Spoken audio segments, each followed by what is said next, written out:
जाते।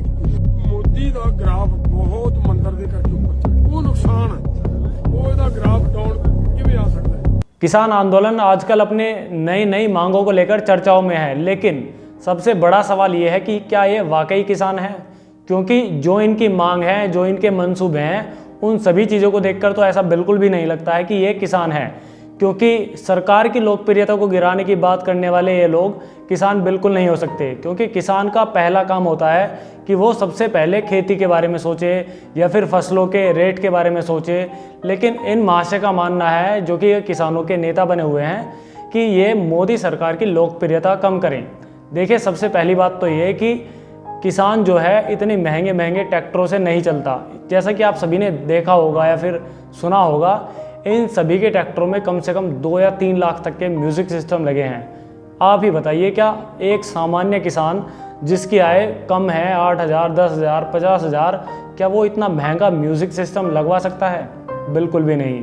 एक आम किसान के बस की ये सब बिल्कुल भी नहीं है कि वो इतना महंगा म्यूज़िक सिस्टम लगवाए। और दूसरी बात, जिस कानून को लेकर आप लोग विरोध जता रहे हैं, दरअसल वो कानून ऐसा तो है नहीं कि प्रेजेंट गवर्नमेंट ने पेश किया था। वो कानून तो 2005-06 के आसपास की कांग्रेस गवर्नमेंट में आया था, जिसको लेकर विरोध प्रदर्शन शुरू अब हो रहे हैं। किसान नेताओं के इन मंसूबों का पता चलता है कि इनकी जो विचारधारा है वो किसान आंदोलन को ना लेकर किसी दूसरे ही आंदोलन की है। और समझ तो आप गए ही होंगे सारा कि वो कौन सा आंदोलन है। ये सभी आप सभी को ये सब चीज़ें पता हैं, इसमें कोई दो राय नहीं है। अब बात करते हैं तीसरी। आजकल 1-2 वीडियो वायरल हुए हैं जिनमें किसान नेताओं की ट्रॉली से तरह तरह की बोतलें और खाद्य पदार्थ या फिर पेय पदार्थ, बहुत तरह के ऐसे लिख रहे हैं, मतलब खाने पीने से रिलेटेड, समझ ही गए होंगे आप, दारू वगैरह। तो अगर किसान ही है तो किसान अपनी मौज मस्ती के लिए गया है वहाँ, या फिर अपना जो मांग है वो पूरी करवाने गया है? अगर आप अपनी मांग पूरी करवाने गए हैं तो फिर वहाँ दारू का क्या काम, पहली बात।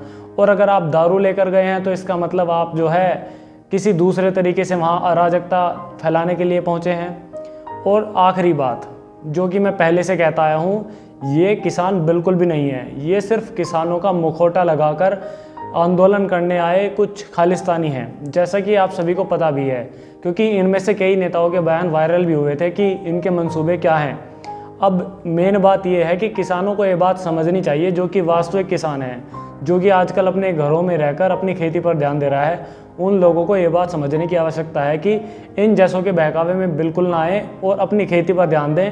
और सरकार के द्वारा किए गए हर एक काम का ऐसा नहीं है कि मतलब आंख बंद कर लो, देखते रहो कि सरकार कौन सा कानून जो है कृषि के मतलब पक्ष में है, कौन सा कृषि के खिलाफ है।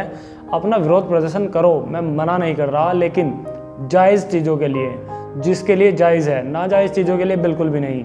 आप बताइए, 2005 से लेकर अब तक इनकी आंख नहीं खुली? क्या इन्हें अभी ये चीज़ याद आई? जैसे ही इन्होंने देखा कि 2024 के इलेक्शन पास में हैं, तो इन्होंने सोचा कि क्यों ना बीजेपी की या फिर नरेंद्र मोदी जी की थोड़ी सी लोकप्रियता कम कर दी जाए। इसी वजह से आंदोलन शुरू हुआ है, इसके अलावा इसका कोई दूसरा मकसद नहीं है। आप इसकी तह तक पहुँचेंगे तो आपको इस बात का ज़रूर पता चलेगा। बाकी आप किस पर क्या राय है, कमेंट करके ज़रूर बताएँ। जय हिंद।